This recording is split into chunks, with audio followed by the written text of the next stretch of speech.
So on today's video, what we're going to be talking about is orthorexia nervosa. Now, very much how anorexia focuses on the quantity of foods within one's diet and obsessing over it, orthorexia is actually focused on the quality of someone's diet and then that person obsessing over it. This has actually been shown by studies to be very prevalent amongst fitness professionals, and in selected countries is actually as high as 80%. In my own personal opinion, this is actually seen as almost the social norm, gold standard in terms of dieting, that it's this impossible task of forever eating and executing this flawless diet, eating only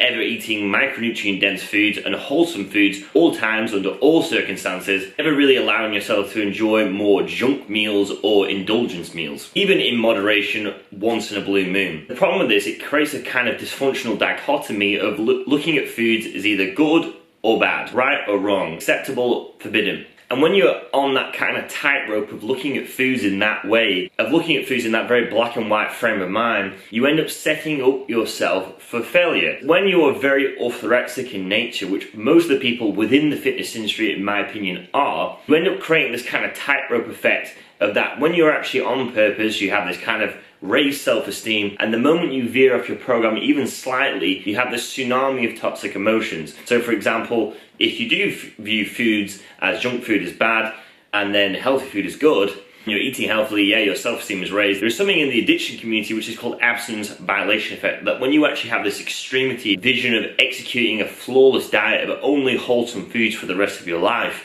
the moment you veer off it, you have that tsunami of toxic emotions. But then, as a way to cope with them toxic emotions, you indulge even more in the foods you shouldn't be eating. Then that creates even more of a snowball effect of more toxic emotions, and then you eat even more. And it is a vicious cycle. To get on your program again, it takes a tremendous amount of willpower and can be even more challenging, only to set yourself again to do the same cycle repeated over and over.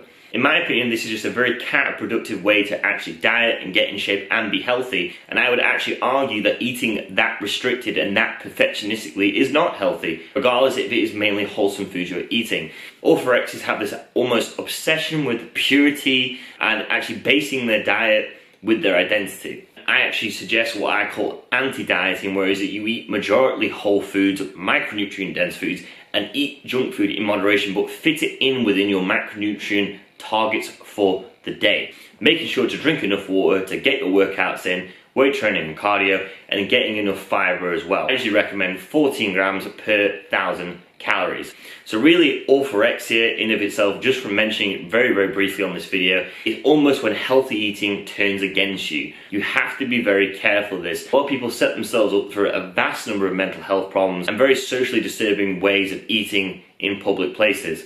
And the World Health definition of health itself is not just to be free from physical disease. It is to have social, mental, and physical well-being. It is the synergistic equilibrium, all three of them realms combined. It isn't just eating healthily and then destroying yourself in terms of your mental well-being and not being able to integrate in society, enjoy company with your friends and family, eating more indulgence foods in moderation. It isn't just being free from physical disease, it's also having some form of social life where you can actually enjoy more indulgence foods in moderation, and also having a very balanced orientation when it comes to food mentally as well.